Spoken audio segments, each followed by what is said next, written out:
tout d'abord, merci de nous recevoir donc, chez toi à Séméac. C'est sympa. Voilà, bon, tu es le président donc, du Séméac Olympique. En deux mots, est-ce que tu peux te présenter? Eh bien, tout simplement, Olivier Guerrer, employé chez Bagnères de Bigorre, magasin de meubles, au club en tant que président depuis 5 ans. Voilà,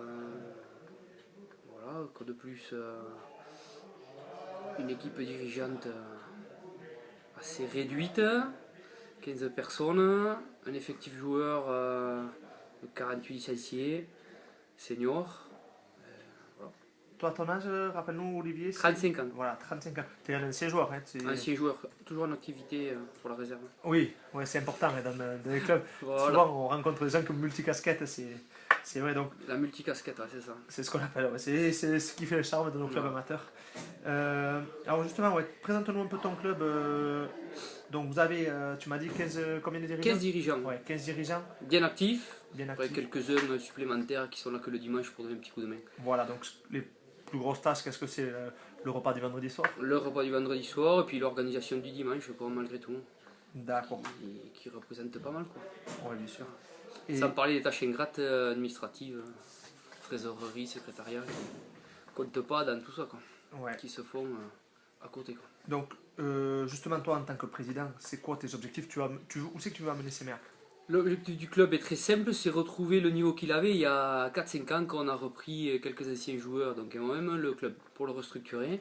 On est en promotionneur, première série, et voilà. L'objectif c'est celui-là, il est atteint cette année, on se maintient en première série, et vu la réorganisation des poules, l'objectif est plus qu'atteint. Voilà. L'année prochaine, on est au même niveau qu'il y a 5 ans. D'accord, donc après, ça sera d'y rester, bien sûr. Ah oui, là, à court terme, c'est d'y rester et d'arriver à avoir une équipe compétitive d'année en année. Et bien sûr aussi de se renforcer au niveau de la structure dirigeante et de l'organisation qu'on peut mettre en place chaque année. D'accord. Après, est-ce que toi, en tant que président, justement, tu as vu une évolution quand même sur ces objectifs fixés Oui, oui, quand tu as pris il y a bien 5 sûr, ans? quand on a repris le club, c'était à difficulté financière. Sportivement, c'était pas au top non plus. Donc on a travaillé, on a mis le temps qu'il a fallu, on est redescendu jusqu'à la quatrième série. Et puis là, ça va faire 3 ans où c'est structuré, je dirais, comme il faut. Quoi. On a toujours besoin de s'améliorer, mais là aujourd'hui, on a une assise bien stable. D'accord. Alors, voilà, donc tu nous parles d'assises. D'organisation, c'est vrai que, bon, le SO, c'est quand même deux équipes seniors. Ouais, Donc une réserve comme partout. Une école de rugby en entente, donc avec le BALS, le Bals. c'est ça. Donc, Aurélien, la Loubert. la Loubert, voilà, c'est Merck Et 3. c'est mieux, ouais, ouais. Barbazan à Il y l'époque. avait Barbasa à l'époque, voilà. Mais Bon, c'est fini. c'est résolu. Comment ça se passe un peu? Eh bien, c'est géré par. Il y a des éducateurs de chaque club qui s'occupent du BALS. C'est pas à part, c'est une entité BALS bien propre pour l'école de rugby, mais sous la directive des 3 clubs quand même. Donc ça se passe plutôt bien. Il y a il y a eu un renouveau de bureau là, il y a 2 ans. Donc on est en train de réorganiser tout ça. Donc c'est vrai qu'il y a des moments difficiles, mais dans l'ensemble ça passe plutôt bien. L'école de rugby est très bien structurée, il y a plus de 120 gamins, donc c'est pas mal. Ils ont des bons résultats. Et là, il y a un projet sur les cadets juniors qui est en train de se mettre en place depuis 1 an, là, où là c'est vraiment plus compliqué, quoi. Beaucoup plus compliqué, quoi. Parce que les jeunes ne sont pas si disponibles pour venir jouer au rugby que ça. Quoi. Donc il faut aller chercher un peu plus loin et bon, ça amène d'autres soucis. Ouais, c'est vrai qu'on en parlait avec Michel, c'est vrai qu'il y a moins d'investissement de la part des jeunes. Ouais. Peut-être, est-ce que c'est une force ça, justement, d'être en fusion justement avec 3 clubs C'est une force économique, hein, parce qu'en nom propre, ça serait trop compliqué financièrement pour gérer tout ça. C'est trop cher. Ouais, ça coûterait trop cher. D'accord. Et cher et surtout en nombre, quoi. Bien Il sûr. faudrait plus de dirigeants propres aux cadets, aux juniors ou même pour les minots, il en faudrait plus. Qui se font rares aussi, c'est ça que. Et qui se faudrait rare parce que le bénévolat quand même commence à être très compliqué. Quoi. Bien sûr. Et on le voit partout, ça c'est vrai. Partout où on est passé, tout le monde nous dit la même chose. Est-ce que vous avez le fruit justement de ces juniors? Pas pour l'instant. Non. Pas pour l'instant. Il y a eu quelques retombées il y a quelques années. Là, ils avaient fait un semblant d'équipe Réchelle. Il y a quelques jeunes qui sont restés 1 année, 2 ans, mais après ils sont partis. Quoi. Là aujourd'hui, les retombées, on n'a pas assez de recul sur cette nouvelle équipe KD Junior qui est en train D'accord, c'est de sortir. c'est tout frais quoi. pour le coup c'est du moyen terme quoi. Ça va t'aider à. C'est du moyen terme. D'accord, donc en fait là, on mange un peu le pain noir maintenant aujourd'hui pour plus tard. Ouais, mais bon, le c'est pain noir du bal, ça fait un moment là au niveau des KD Juniors que ça D'accord. pèse et c'est quand même compliqué. Je crois que les présidents aimeraient un résultat rapide, un retour rapide on va dire. De junior, de junior parce que malgré tout ça coûte des sous. D'accord. Alors justement, mais là t'es super. C'est Olivier. Olivier, super, parce que là tu nous amènes sur la dernière question. Quelles sont les principales sources de revenus du club? Eh bien, très simple, il y a le partenariat Ouais.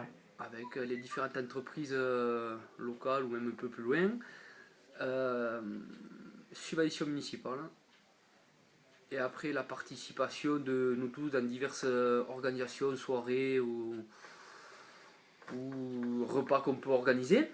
D'accord. Et après on a les lotos qui Voilà. sont organisés par le SOUAS, qui est le lien entre la municipalité et les associations sportives. Ceux qui gèrent ces lotos, donc on a trois lotos. On a trois lotos et ça c'est vrai que c'est une grosse rentrée de pognon. Ouais, les lotos. Oui, il faut en parler, faut Voilà, dire. il faut le dire. Parce faut que le dire. on va dire, la saison sportive coûte relativement cher quand même. L'augmentation des licences il y a 2 ans et tout ça fait que ça c'est compliqué quand même. Et D'accord. puis on subit des augmentations plein fer, hein, mais on n'a pas le choix, c'est comme ça. Bien sûr. Et les joueurs participent, je tiens à le souligner, les joueurs participent au prix de la licence. C'est eux qui payent leur licence. Pas en totalité, mais ils en payent. Ouais. C'est Depuis 3 ans maintenant, on est monté progressivement tous les ans, ils payent leur licence. C'est vrai que le rugby coûte cher maintenant, entre la licence, le dimanche soir. Ah mais c'est- ça, c'est rien de le dire. C'est le budget. Pour un peu que le mec il mute, je vais te dire, ça fait cher quoi. Ça fait cher, bien sûr. Le short, les chaussettes, la carte de la femme, ça monte. Ça commence à payer, ouais. Dis-nous juste, Olivier, si je te laisse un dernier mot, est-ce que tu aurais quelque chose à rajouter ou un mot à passer? Mais, tout simplement que le CIMAC Olympique est aujourd'hui fier d'être en première série, de retrouver son niveau. C'est un club qui est structuré, où il y a une bonne ambiance. Et on accueille qui que ce soit pour être soit dirigeant ou soit joueur pour la saison suivante. D'accord. Bon, eh bien, moi, il me reste plus qu'à te remercier donc, pour ton accueil. C'est sympa, on a fait un petit échange cordial. Par contre, moi, j'ai trouvé que c'était un club aussi qui est en pleine restructuration. Renaissance, ouais, le mot, c'est tu me l'enlèves de la bouche. Et c'est vrai que le mot revient là, de première série, de qualification et d'objectifs atteints. Donc, je vous souhaite justement que ça dure le plus longtemps possible, d'arriver à vos fins. J'espère, comme j'ai dit à Michel, qu'on se recroisera pour des phases finales. Eh oui, avec grand plaisir. Et puis peut-être qu'on boira une bière, qu'on participera justement à la caisse du club. À la caisse du club, il n'y a pas de problème. Merci Olivier, bonne continuation et à très bientôt alors. Eh bien, merci à vous.